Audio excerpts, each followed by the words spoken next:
জিলা প্ৰশাসনৰ পথ সুৰক্ষাৰ ক্ষেত্ৰত মহামান্য সুপ্ৰিম কোৰ্টৰ নিৰ্দেশ আছে। মাননীয় মুখ্যমন্ত্ৰী মহোদয়ৰ মিছন আছে যে কোনো লোকে দুৰ্ঘটনাপতিত হৈ অবাবতে পথ সুৰক্ষাৰ নীতি নিয়ম নামানি দুৰ্ঘটনাপতিত হৈ মৃত্যুমুখত পৰিব নালাগে। কিন্তু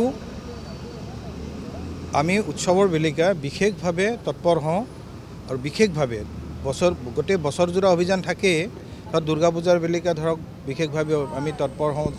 যোৱাটো দুৰ্গা পূজাত কোনো লোক দুৰ্ঘটনাপতিত হৈ হতাহত হোৱা নাই। যেনে যোৱা 25 ডিচেম্বৰ খ্ৰীষ্টমাছৰ দিনাখনো কোনো লোক দুৰ্ঘটনাপতিত হৈ মৃত্যুমুখত পৰা নাই। আৰু দুদিন পিছত 31 ডিচেম্বৰ ডাঙৰ উৎসৱ গোটেই পৃথিৱীজুৰি হ'ব, ভাৰতবৰ্ষত হ'ব, অসমত হ'ব, গুৱাহাটীতো হ'ব। আমি তৎপৰ হৈছোঁ যাতে এই দিনটোত কাৰো ঘৰলৈ দুখৰ বতৰা নাযায়, দুৰ্ঘটনাপতিত হৈ অবাবতে কোনো লোক মৃত্যুমুখত নপৰে। জবৰদস্ত চেকিং, পুলিচ প্ৰশাসন, ট্ৰেন্সপৰ্ট ডিপাৰ্টমেণ্ট, জিলা প্ৰশাসনৰ তৎপৰতাত জবৰদস্ত চেকিং আৰম্ভ হৈছে। মুখ্যমন্ত্ৰী মহোদয় নিজে নিৰীক্ষণ কৰি আছে। সকলো ছিনিয়ৰ অফিচাৰে, জিলা উপায়ুক্তই নিজে নিৰীক্ষণ কৰি আছে। সকলো ছিনিয়ৰ অফিচাৰে নিৰীক্ষণ কৰি আছে যাতে কোনো লোকে দুৰ্ঘটনাপতিত হৈ মৃত্যুমুখত নপৰে।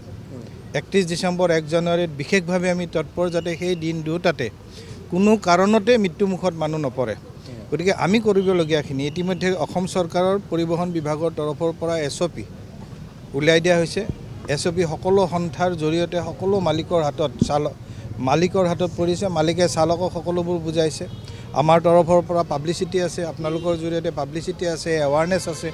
ইয়াৰ উপৰিও প্ৰায় যোৱা 13 ডিচেম্বৰৰ পৰা 3000 যান বাহন, পিকনিকত যোৱা যান বাহনৰ ওপৰত চালকৰ ওপৰত ড্ৰাংক এণ্ড ড্ৰাইভিং টেষ্ট কৰা হৈছে। সুখৰ বিষয় যে এই 3000ৰ এজনো ড্ৰাংক এণ্ড ড্ৰাইভিং ডিটেক্ট হোৱা নাই।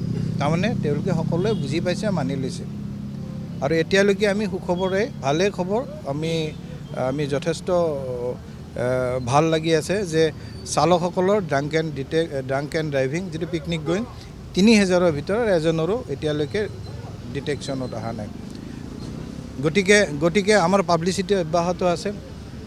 পিকনিক কমিটিসমূহে তদাৰক কৰিছে যাতে উভতনি যাত্ৰাত কোনো ড্ৰাইভাৰে, বাহনৰ চালকে মদ্যপান কৰি পেছেঞ্জাৰসমূহ লৈ নাযায়।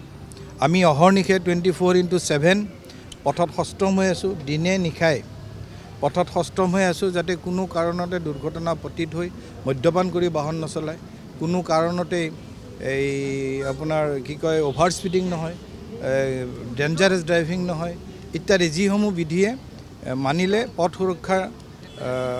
সুৰক্ষা আমি সকলোৱে পাব পাৰোঁ। পথ সুৰক্ষাৰ লগতে আমাৰ জীৱন ৰক্ষা হ'ব পাৰে।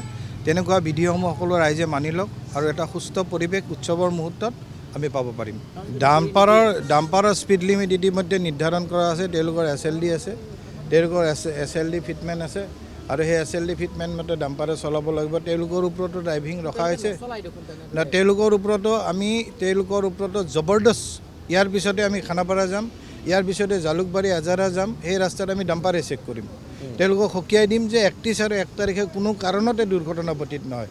ইতিমধ্যে কিছু সংখ্যক ড্ৰাইভাৰৰ মালিক, কিছু সংখ্যক ডাম্পাৰৰ মালিক আৰু কিছু সংখ্যক ডাম্পাৰৰ সন্থাইও আমাক কৈছে যে আমি 31 তাৰিখ আৰু 1 তাৰিখটো দুৰ্ঘটনাৰ প্ৰতি লক্ষ্য ৰাখি আৰু আপোনালোকে যি ধৰণে পাব্লিচিটি আগবাঢ়াইছে আমি আমাৰ গাড়ীসমূহ চলোৱাই বন্ধ কৰিম 31 তাৰিখ আৰু 1 তাৰিখ।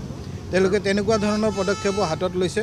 আমি আদৰণি জনাইছোঁ যাতে কোনো কাম কাজত বাধা বিঘিনি নঘটাকে তেওঁলোকৰ পদক্ষেপে ৰাইজক সকাহ দিব পাৰে।